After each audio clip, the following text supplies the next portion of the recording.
Ladies and gentlemen, today we have Yellowstone American Single Malt Whiskey. Not only are we going to review this product, but if you don't understand American Single Malt, stay tuned and we're going to explain it to you.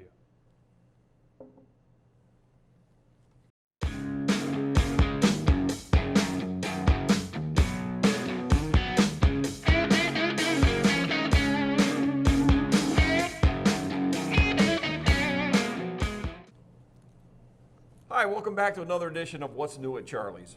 Well, this week we're going to be opening a bottle of Yellowstone American Single Malt Whiskey. Actually, we won't be opening because it's already open because Don, my good friend Mr. Don Williams of Bourbon Fool, you know who was here this week, right? The famous Mr. Stephen Beam. The master distiller, Steve Beam, stopped at Charlie's this week and we opened the bottle and with him. So, on record though, I didn't taste it. I was waiting for you, Don. I appreciate that, Charlie, and despite my best efforts, I could not meet Mr. Beam here. I know. So the real reason is they didn't offer it to me. Is that funny?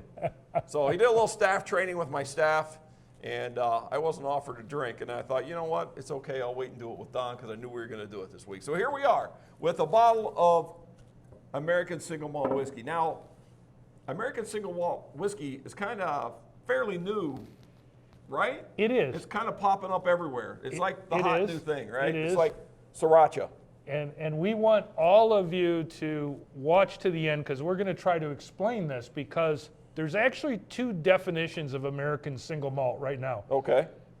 Currently, there's no formal definition. So a single malt could be a lot of things to a lot of distillers. Yeah.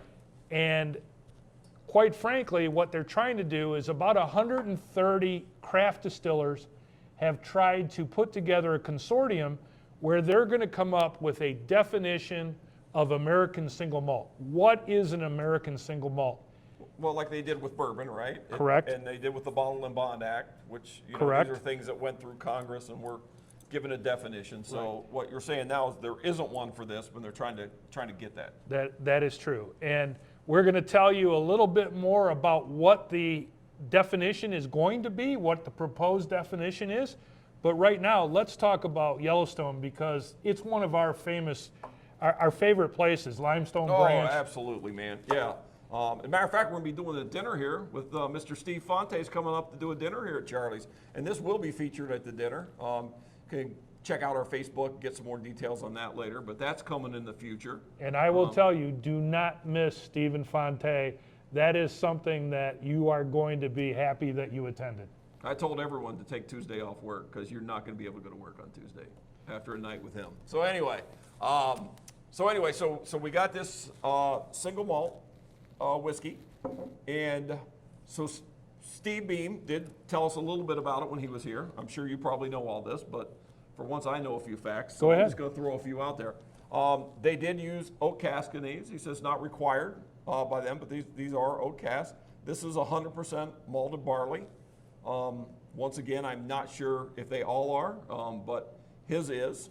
So he was very proud of it, and they really have high expectations for it. So, Well, I'm looking forward to it. It's 108 proof. It's been aged 4 years. I'm really anxious to try it. yeah, and he said he specifically picked 108 proof. He tried it at multiple points, and that's part of the beauty of it. It changed at everything, and he said that he felt this is the one that it drank best at. So I'm not going to doubt Mr. Beam. I am not either. So let's see what he's got.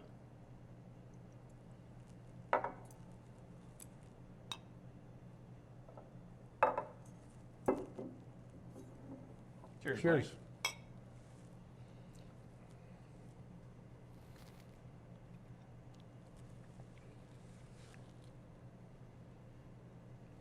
Wow. That is Not what I expected. That is much different, much different than the typical whiskeys we try on a regular basis. Nice. Wow, is that good? So when I think single malts, when I think malted, I think Scotch. Right. I don't like Scotch. And It's not like rye. I really don't like Scotch. I just haven't got a taste for it. Well, Don't write emails from all you Scotch guys. I got it. It's just me. so keep in mind that the Scotch guys are aging their product in used barrels. Yep. They don't have the seasonal fluctuations that Kentucky has. That you don't have the extreme hots and the extreme colds. It's just crappy all year long. Yeah. Right. Okay? Yeah. And that's one of the reasons they can put artificial color in.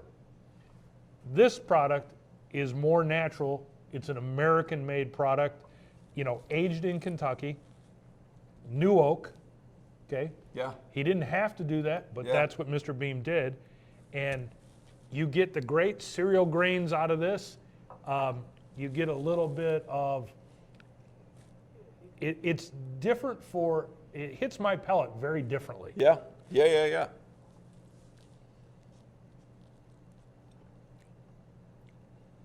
Well, I am like, Yeah.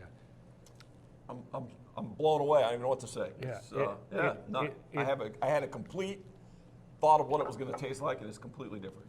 So in bourbon, barley is used as kind of a way to trigger enzymes and get the fermentation process going. Uh-huh. Here, it's the whole flavor grain. Yeah. It's Yeah, barley. Yeah. And it's really interesting. And to me, it tastes like cereal grains, a little bit of oatmeal, that kind of taste. Baking spices, it's kind of really a different profile. But I promised you all that I would talk about what the definition is going to be for American Single Malt. Yeah.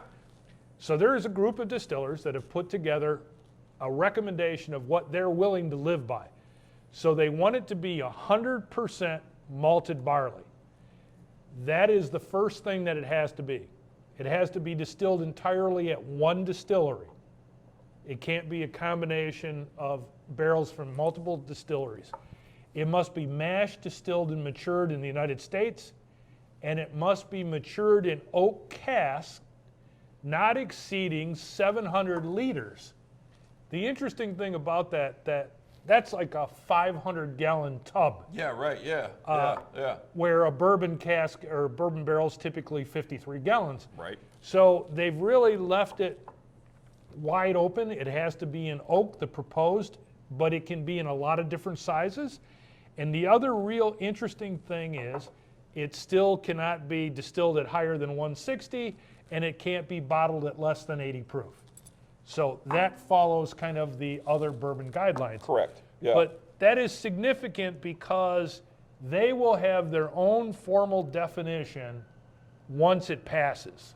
Yeah, and like you said, then it'll be like a bourbon or like anything else. You'll know what you're drinking every time, and that's the reason they do it, right? Because somebody somewhere Yeah, could they cheat don't. the system. They right? don't Yeah. want pretenders to treat the system. They're proud of their product. Yeah. And this product, they should be proud of. They should be proud of it. That is fantastic. You got to come try this. It's very good, and it's another reason that Yellowstone continues to innovate. They have for a very long time. Yeah. And again, ladies and gentlemen, when Stephen Fonte from Limestone Branch comes to Charlie's, you're going to want to be there. So watch for that announcement. Yes, absolutely. Well, Charlie? Don, this has been a pleasure, but pleasant surprise. So Thank you, everybody. Thank you.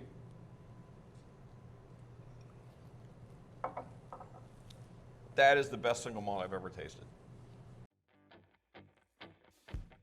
What's new at Charlie's? What's new at Charlie's? Still on Main. What's new at Charlie's? Tell me what's new at Charlie's? Still on Main.